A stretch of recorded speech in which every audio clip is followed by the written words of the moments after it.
हमारी दुनिया में अलग पहचान की वजह से लोगों पर हिंसा और डर रोज बढ़ रहा है। हाल की सरकारी रिपोर्ट बताती है कि इंग्लैंड और वेल्स में पिछले साल दर्ज धार्मिक भेदभाव के अपराधों का बड़ा हिस्सा मुसलमानों पर हुआ। कुल धार्मिक नफरत के 7,164 मामले दर्ज हुए। इनमें मुसलमानों को निशाना बनाने वाले हमलों में करीब 19% की बढ़ोतरी आई और इन मामलों की संख्या 2,690 से बढ़कर 3,199 हो गई। ये आंकड़े मेट्रोपॉलिटन पुलिस के नंबरों को छोड़कर हैं, इसलिए सही नंबर इससे भी ज्यादा हो सकते हैं। सरकारी रिपोर्ट कहती है कि ये उछाल किसी एक घटना से जुड़ा नहीं है, बल्कि जुलाई 2024 के साउथपोर्ट मर्डर और उसके बाद हुए दंगे जैसी घटनाओं के बाद एक साफ स्पाइक देखा गया। उस वक्त असल में अफवाहें और नफरत फैलाने वाली गतिविधियां तेज हुईं और इससे मुसलमान समुदाय ज्यादा अनसेफ महसूस करने लगा। गवर्नमेंट डेटा और रिपोर्ट ये साफ दिखाती है कि जब कोई बड़ी हिंसा होती है तो उससे खासकर एक समुदाय के खिलाफ हमले और नफरत बढ़ सकती है। हालांकि ये मामला सिर्फ इंग्लैंड का नहीं, दुनिया भर में इस तरह का पैराग्राफ देखा जा रहा है।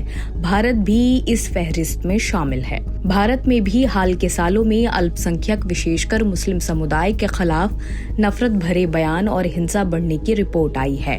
एक स्वतंत्र research group India hate lab ने रिपोर्ट दी कि 2024 में घटित नफरत वाले भाषणों में 74% का उछाल देखा गया। मानव अधिकार संगठन ह्यूमन राइट वॉच ने भी 2024 और 2025 की अपनी रिपोर्ट में बताया कि चुनावी माहौल और राजनीतिक बयानबाजी से अल्पसंख्यकों के प्रति दुर्व्यवहार और उत्पीड़न बढ़ा है।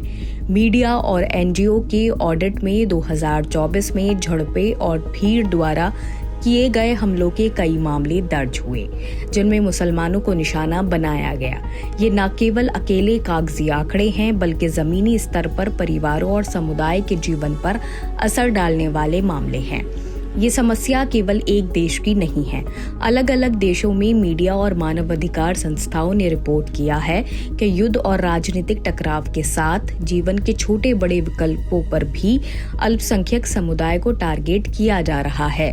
यूरोप में कभी कभी गोरख धंधे और अफवाहें फैलाकर मुसलमानों के खिलाफ हमले बढ़ा देते हैं। एशिया में अलग तरह की नीतियां और भाषण नफरत को भड़काते हैं। अंतर्राष्ट्रीय मानवाधिकार समूहों और स्वतंत्र शोध संस्थाओं की रिपोर्ट इस प्रवृत्ति की पुष्टि करती हैं और कहती हैं कि नफरत के कारणों को समझकर उसे रोकना बेहद जरूरी है। अक्सर रिपोर्ट में बहुत सी गुमनामी रहती है।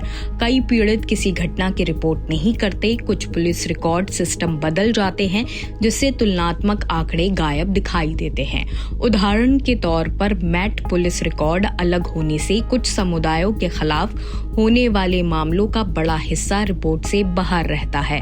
यही वजह है जब हम सिर्फ आधिकारिक नंबर देखते हैं तो जमीनी हकीकत उससे कहीं ज्यादा अलग होती है। इसलिए समुदाय का भरोसा बनाना और रिपोर्टिंग के रास्ते आसान करना बेहद जरूरी है। जब किसी समुदाय पर हमला होता है तो केवल एक व्यक्ति घायल नहीं होता, परिवार का डर बढ़ता है। बच्चे स्कूल में डरते हैं, लोगों को अपने घरों और पूजा स्थल पर सुरक्षा की चिंता रहती है। रोजगार और जुर्माना नहीं मिलने जैसे नतीजे होते हैं।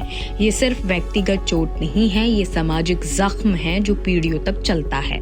हमें समझना होगा कि आंकड़े केवल पेपर पर संख्या नहीं है, बल्कि उन घरों की कहानियां हैं जो डर के साथ जी रहे हैं। हक की बात यह है कि हमें केवल नंबरों या खबरों पर छोड़कर बैठना नहीं चाहिए।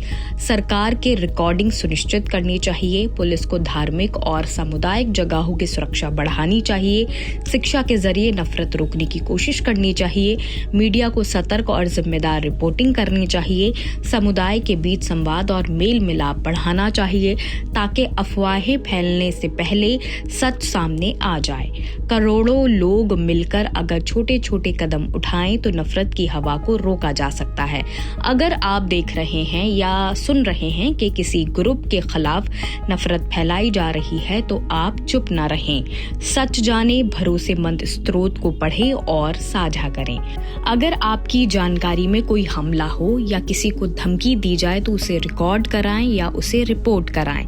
किसी भी रंग या धर्म की वजह से डरना या डराना बिल्कुल गलत है। सिगरेट मिलती है, दारू मिलती है, जाके बंद करवा दीजिए। दुकान में कपड़े मिलते पीना छोड़ दो, मिलती हुई शराब भी है, पी लोगी?